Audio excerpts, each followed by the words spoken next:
नमस्कार दोस्तों। आज की तारीख है 10 अप्रैल 2021 और 5 मिनट करंट अफेयर के अंतर्गत हम 10, 9 और 8 अप्रैल के करंट अफेयर को डिस्कस करने जा रहे हैं।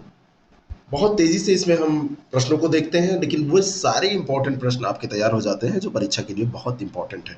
तो 5 मिनट करंट अफेयर की कोई भी वीडियो आप मिस मत करिए। अगर आपको कोई एग्जाम देना है तो डेली का डेली करंट अफेयर आप इस तैयार कर सकते हैं इससे, और बहुत आसानी से आप उसको रिवाइज कर सकते हैं। पौंग डैम झील वन्यजीव अभयारण्य भारत के किस राज्य में अवस्थित है? तो यह है हिमाचल प्रदेश में अवस्थित। कहाँ अवस्थित है? हिमाचल प्रदेश में। और प्रवासी जल पक्षियों के लिए बर्ड फ्लू की पुष्टि यहाँ पर अभी की गई है। 5,000 से अधिक पक्षी मर गए हैं और फरवरी 2021 में ये जो है, ये बीमारी जो है, इस बीमारी की वजह से फरवरी में तो ये थोड़ी सी कमी पाई गई थी, लेकिन मार्च के अंत में इसमें फिर से वृद्धि देखी गई। इस कारण से ये चर्चा में रहा है। और ये वेटलैंड भी है और एक अंतर्राष्ट्रीय रामसर साइट भी है, इसलिए बहुत ज़्यादा इम्पोर्टेंट है। इंडियन प्रीमियम लीग का 14वां संस्करण कब से शुरू हो गया? तो ये 9 अप्रैल 2021 से शुरू हुआ है। कभी कभी डेट आपसे पूछी जाती है। 14वां संस्करण है और आप समझते हैं कि कितना लोकप्रिय है ये। हाल ही में चर्चा में रहे नम्बी नारायण का संबंध किस क्षेत्र से है? नम्बी नारायणन का संबंध विज्ञान से है। रॉकेटरी नामक एक फिल्म का ट्रेलर जारी किया गया है और ये फिल्म अभी जो ये ट्रेलर जारी हुआ है, ये नम्बी नारायणन के जीवन पर आधारित है। और ये इसरो के एक वैज्ञानिक थे और उन पर 1994 में जासूसी का झूठा आरोप लगाया गया था। इसके कारण उनको काफी संघर्ष करना पड़ा। 2018 में भारत के सर्वोच्च न्यायालय ने केरल सरकार को नम्बी नारायणन को क्षतिपूर्ति के रूप में 50 लाख रुपए देने का आदेश दिया था। तो उन पे अब ये फिल्म बन रही है। हाल ही में शिक्षा मंत्री द्वारा चलाया जा रहे सार्थक कार्यक्रम का उद्देश्य क्या है? तो जो सार्थक कार्यक्रम है, इसका उद्देश्य है प्राथमिक और माध्यमिक स्तर पर छात्रों का सर्वांगीण विकास करना। शिक्षा मंत्री द्वारा ये सार्थक पहल चलाई जा रही है और गुणवत्तापूर्ण शिक्षा के माध्यम से छात्रों और शिक्षकों की समग्र उन्नति, अर्थात students and teachers holistic advancement through quality education, ये इसका फुल फॉर्म है। और ये राष्ट्रीय शिक्षा नीति 2020 के लक्ष्यों को प्राप्त करने के लिए ये कार्यक्रम चलाया गया है। उत्तर प्रदेश में ज्ञानवापी मस्जिद कहाँ पर अवस्थित है? तो ज्ञानवापी मस्जिद जो है ये वाराणसी में अवस्थित है और वाराणसी की एक स्थलीय अदालत ने एएसआई को, यानी भारतीय पुरातत्व सर्वेक्षण को, काशी विश्वनाथ मंदिर से सटी जो ज्ञानवापी मस्जिद है, इसका सर्वेक्षण करने का निर्देश दिया है। और इससे ये पता लगाया जाएगा कि मौजूदा इमारत किसी प्रकार का आरोपण, परिवर्तन या परिवर्धन है अथवा किसी भी अन्य धार्मिक इमारत की संरचना में अतिव्याप्ति है, ये पता लगाया जाएगा। हाल ही में छत्तीसगढ़ सरकार ने किस खिलाड़ी को वीरानी पुरस्कार से सम्मानित करने का फैसला दिया? तो वीरानी पुरस्कार से जो फैसला किया गया है, छत्तीसगढ़ सरकार पुरस्कृत करेगी, वो दुती चंद को करेगी। जकार्ता एशियाई खेलों में 100 और 200 मीटर में रजत पदक जीतने वाली ये भारत की महिला धाविका है दुती चंद। इनको छत्तीसगढ़ सरकार वीरानी पुरस्कार दे रही है, ध्यान रखिएगा। और वर्ष 2019 में उड़ीसा की धावक जो दुती चंद है, इटली में आयोजित हुआ था विश्वविद्यालय खेल। तो विश्व स्तर का जो विश्वविद्यालय खेल हुआ था, इसमें गोल्ड जीता था इन्होंने। और ऐसा गोल्ड जीतने वाली ये पहली महिला बनी थी, पहली भारतीय महिला बनी थी। और दुती चंद ने 100 मीटर की दौड़ 11.22 सेकंड में पूरी कर ये रिकॉर्ड बनाया है। हाल ही में प्रिंस फिलिप का निधन हुआ। तो प्रिंस फिलिप का जो निधन हुआ है, इनका संबंध किस देश से है? तो इनका संबंध ब्रिटेन से है। 9 अप्रैल को इनका निधन हुआ, 99 साल के थे। एडिनबर्ग में ड्यूक प्रिंस फिलिप ने वर्ष 1947 में ब्रिटेन की राजकुमारी एलिजाबेथ सेकंड से विवाह किया था, जो कि ब्रिटिश इतिहास में सबसे लंबे समय तक शासन करने वाली महिला है। तो मामूली व्यक्ति नहीं थे। और प्रिंस फिलिप का जन्म 10 जून 1921 को कॉफ्रू ग्रीस में हुआ था, है ना। और वे ग्रीस के राजकुमार एंड्रयू के इकलौते पुत्र थे। संयुक्त हाइड्रोग्राफिक सर्वेक्षण करने के लिए किस देश ने आईएनएस सर्वेक्षक तैनात किया है? तो ये किया है मॉरिशस ने। मॉरिशस में ये तैनात किया गया है संयुक्त हाइड्रोग्राफिक सर्वेक्षण के लिए। आईएनएस सर्वेक्षक हाइड्रोग्राफिक सर्वेक्षण जहाज है और मॉरिशस में संयुक्त हाइड्रोग्राफिक सर्वेक्षण आयोजित करने के लिए इसको तैनात किया गया है। और इस जहाज ने पोर्ट लुइस मॉरिशस का दौरा किया और पोर्ट लुइस से दूर गहरे समुद्र क्षेत्र का हाइड्रोग्राफिक सर्वेक्षण शुरू किया। सिडबी के नए अध्यक्ष और प्रबंध निदेशक के रूप में किसे नियुक्त किया गया है? तो ये है एस रमन। सरकार ने अभी भारतीय लघु उद्योग विकास bank small industry development bank of India SIDBI का नया अध्यक्ष और प्रबंध निदेशक नियुक्त किया है एस रमन को। ठीक है, बैंक बोर्ड ब्यूरो ने इस पद के लिए उनके नाम की सिफारिश की थी। कॉपीराइट संशोधन नियम 2021 जिसे हाल ही में खबरों में देखा गया था, किस केंद्रीय मंत्रालय द्वारा अधिसूचित किया गया है? वाणिज्य और उद्योग मंत्रालय। किसके द्वारा? वाणिज्य और उद्योग मंत्रालय के द्वारा अधिसूचित किया गया है। कॉपीराइट नियम 2021 जो है वो वाणिज्य और उद्योग मंत्रालय के अंतर्गत आता है, यह आप ध्यान रखिएगा। और एक कॉपीराइट पत्रिका के प्रकाशन के संबंध में एक नया प्रावधान भी किया गया है, जिससे आधिकारिक राजपत्र में प्रकाशन की आवश्यकता अब समाप्त हो गई है। वाणिज्य और उद्योग मंत्रालय ने यह संशोधन किया है। भारत में कॉपीराइट अधिनियम 1957 और कॉपीराइट नियम 2013 द्वारा शासित होता है। तो एक अधिनियम है 57 का और एक नियम है 2013 का, जिसके द्वारा ये होता है। अगला जो प्रश्न है, अब उसके अंतर्गत हम 9 अप्रैल के करंट अफेयर को देखने जा रहे हैं।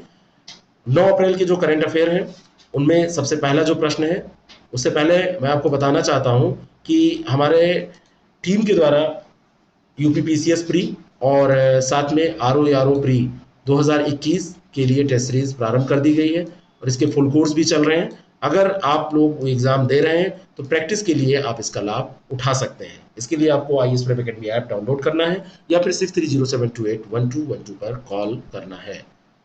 अगला जो प्रश्न है, हाल ही में घोषित ट्रिब्यूनल्स रिफॉर्म ऑर्डिनेंस के अनुसार अपीलीय अधिकारियों की शक्तियों को किस निकाय के साथ निहित किया जाता है? तो उच्च न्यायालय के साथ। समझिए इस बात को।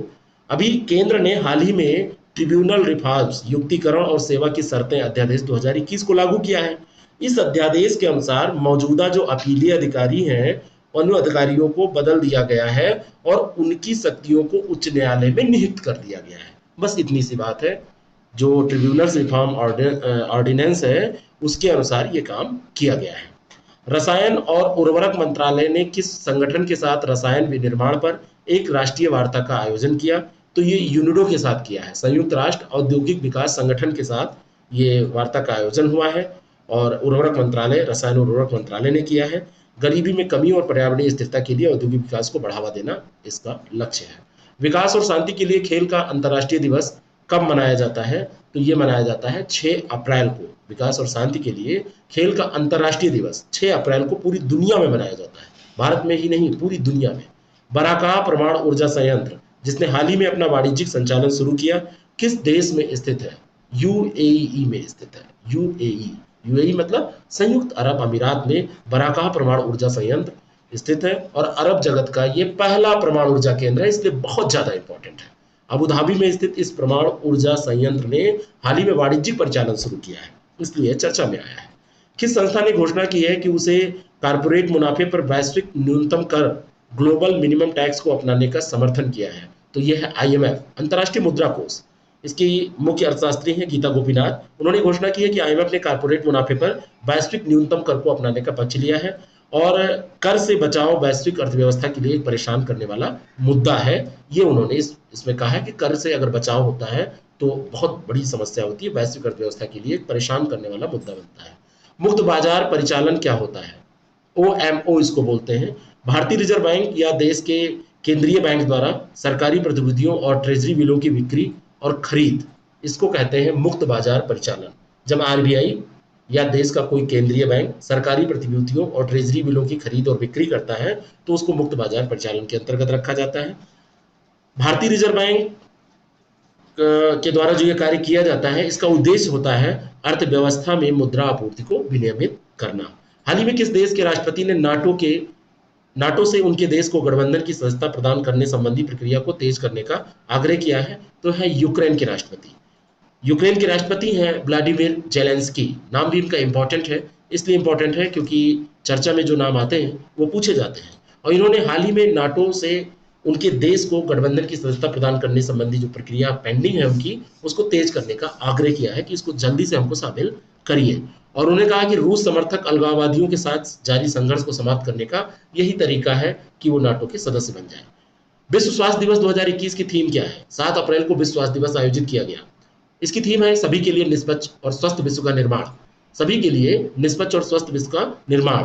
और डब्ल्यूएचओ ने इस संवैधानिक सिद्धांत को रेखांकित करने का प्रयास किया है इस दिवस के माध्यम से कि प्रत्येक व्यक्ति को जाति, धर्म, राजनीतिक विचारधारा, आर्थिक व सामाजिक स्थिति के आधार पर बिना किसी भेदभाव के बेहतर स्वास्थ्य सुविधाओं को प्राप्त करने का अधिकार है। Corona virus vaccine Sputnik B का विकास किस देश ने किया? तो ये रूस ने किया और ये माना जाता है कि विश्व की पहली corona virus vaccine Sputnik B है, जिसके विकास के बाद रूस ने हाल ही में घोषणा की है कि उसने जानवरों के लिए भी कोरोना वायरस की पहली वैक्सीन विकसित कर ली है।